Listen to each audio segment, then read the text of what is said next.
नागपूर हिवाळी अधिवेशनात शिवसेना आमदार अब्दुल सत्तार यांनी महायुतीच्या नेतृत्वावर विश्वास व्यक्त करताना उद्धव ठाकरे यांच्यावर टीका केली। महायुतीकडे धर्मशक्ती असून ठाकरेंकडे श्रमशक्ती उरली नसल्याचे ते म्हणाले। एकनाथ शिंदे यांच्या योजनांमुळे आणि कार्यशैलीमुळे जनतेने मागील निवडणुकीत विश्वास दाखवला असल्याचं त्यांनी नमूद केलं। पुढील काळात देवेंद्र फडणवीस यांच्या नेतृत्वातून विकास कामांना गती मिळून महायुती पुन्हा सत्तेत येईल असा विश्वास सत्तार यांनी यावेळी व्यक्त केलाय।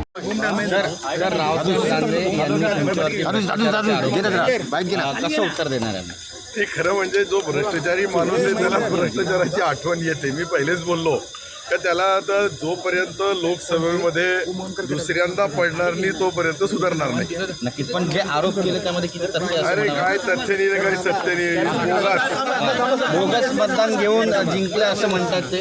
जो माणूसच बोगस आहे तो मग बोगस काय आहे, त्याला बोगसच आठवण येते। आज उद्धव ठाकरे येत आहेत, काय राजकीय वातावरण काही तापण्याचा प्रश्न नाहीये। वातावरण शांत आहे, थंड आहे आणि थंडाच्या वातावरणामध्ये कधीही वातावरण तापत नाही। पार्थ पवार मुंगवा जमीन घोटाळा प्रकरणामध्ये हायकोर्टाने ताशेरे ओढलेत, म्हटलंय की उपमुख्यमंत्र्यांचा मुलगा म्हणून नाव घेतलं नाही का पुणे पोलिसांना ताशेरे ओढले? नाही, कसं आहे का ते हायकोर्टाने सांगितल्याप्रमाणे जे काही असेल ते वरिष्ठ आमचे नेते डिसाईड करतील। मी त्याच्यावर बोलणं उचित होणार। काल मुख्यमंत्र्यांनी असं म्हटलं की 2021 विधानसभा निवडणूक सुद्धा आम्ही मित्रपक्ष म्हणूनच लढणार आहोत। मुख्यमंत्री महोदय बोलले, आमचे नेते एकनाथरावजी शिंदे साहेब बोलले, तर त्याप्रमाणे तेच लढणार आहे। उद्धव ठाकरे म्हणतात की आपण धनशक्तीला जनशक्ती आणि श्रमशक्तीनं उत्तर देऊ। नाही, श्रमशक्ती तर त्यांच्याकडे राहिलीच नाही। आता धर्मशक्ती तर आमच्याकडे आहे, महायुतीकडं। आणि बाकीचा जो सत्ताधारी पक्ष असतो त्याच्याकडून जे काही विकासाची कामं होतात त्याच्या माध्यमातून 5 वर्षानंतर लोक त्याचं मूल्यमापन करतात आणि मतदान देऊन त्यांना परत सत्तेमध्ये आणतात। त्याचप्रमाणे एकनाथ शिंदे साहेबांनी जे परिश्रम घेतले, जे संघर्ष केला, लाडली बहीणसारख्या अनेक सरकार आपल्या दारी अशा योजना आणल्या, त्याचा बेनिफिट आम्हाला गेल्या निवडणुकीमध्ये मिळाला आणि पुढच्या भविष्यामध्येही आता देवेंद्रजी मुख्यमंत्री आहे, त्यांच्या माध्यमातून जे जे होईल ते तुम्ही पहा। त्याच पद्धतीने आमची महायुती म्हणून एकच हे राहील का पुन्हा महायुती सत्तेवर येईल। तुम्हाला 2 नंबर असं म्हटलं जाते, तुम्हाला 2 नंबर म्हटलं। जयंत पाटील यांनी आता ज्या वेळेस 1 नंबर मुख्यमंत्री आहे तर दुसऱ्या नंबरवर दुसरा पक्ष आमचाच आहे। लाडक्या बहिणीसाठी सामाजिक न्यायालयाचा निधी वळवण्याचा नाही, हे पहा, प्रश्न निधी वळवण्याचा नाही आहे। प्रश्न असा आहे का प्रत्येक विभागाच्या महिला भगिनींना आपल्याला लाडली बहीण नावाच्या योजनेने न्याय द्यावं लागतं। तर ते न्याय देताना शेवटी नियोजन तर पैसा आपल्या राज्याच्या तिजोरीमधूनच द्यावा लागेल आणि तोही राज्याच्या तिजोरीमधला आहे। मुख्यमंत्री सहायता निधीला मोठ्या प्रमाणात म्हणून मदत आली, मात्र फक्त 75,000 निधी जमा झालेला आहे।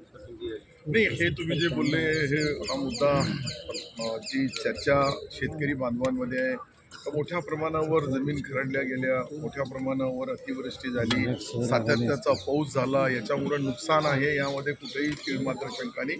परंतु आम्ही सन्माननीय मुख्यमंत्री उपमुख्यमंत्री महोदयाला बोललो तर ही जी झालेली नुकसान आहे त्याला खरडलेल्या जमिनी जी आहे, नदीकाठच्या जमिनी जी आहे, त्याला नुकसान भरपाई देताना थोडा आपल्याला झुकता माप द्यावा लागेल। आणि निश्चित अजून केंद्र सरकारचा पैसा आला नाही, ते आल्यानंतर केंद्र सरकार राज्य सरकार हे दोघेही मिळून शेतकरी बांधवाला सक्षम करण्याचा प्रयत्न करते। GR निघाले आणि 21,000 कोटींची मदत मिळाली असं म्हणतायत, मात्र शेतकऱ्यांना खरंच ती मदत मिळाली नाही। आता माझ्या मतदारसंघात तो मिळाली तर मी मिळालीच बोलणार। राज्यामध्ये अनेक मतदारसंघामध्ये ती मदत ऑनलाईन असते। तुम्हीही माहितीच्या अधिकारामध्ये किंवा ज्यांच्याकडं जिल्हाधिकाऱ्यांकडं सर्व माहिती असते, किती लाख लोकांना, किती शेतकऱ्यांना किती पैसा आपण दिला। तो काही लपवल्या जात नाही, छुपवल्या जात नाही, ऑफलाईन दिल्या जात नाही, ऑनलाईन पद्धत असल्या कारणाने कोणी काही आरोप केला तर सरकारने भरीव मदत केली, याच्यापेक्षाही जास्त करायला पाहिजे अशी आमची अपेक्षा आहे। सुनील प्रभू म्हणतात की नगरविकास खात्यामध्ये भ्रष्टाचार झाला, बदली घोटाळा झालाय आणि त्यामुळे मुख्यमंत्र्यांनी स्थगिती दिली।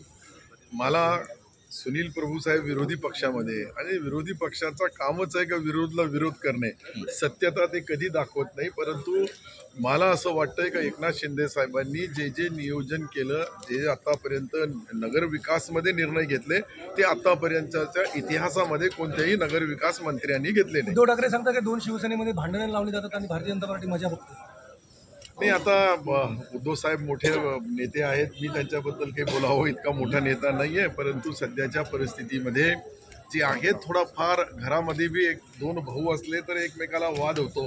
तर सत्तेमध्ये असल्यानंतर हे 19-20 होत असतात आणि त्याचे परिणाम निश्चित आम्हाला आता नगरपालिकेचा रिझल्ट जो आहे 21 तारखेला येईल आणि नगरपालिकेच्या याच्यामध्ये मोठ्या प्रमाणावर महायुतीचे नगरसेवक आणि नगराध्यक्ष निवडून येतील. हेच जनता जनार्दनाचा उत्तर राहील. लोकवाहिनी मीडियाकरिता अविनाश तोतळे, नागपूर.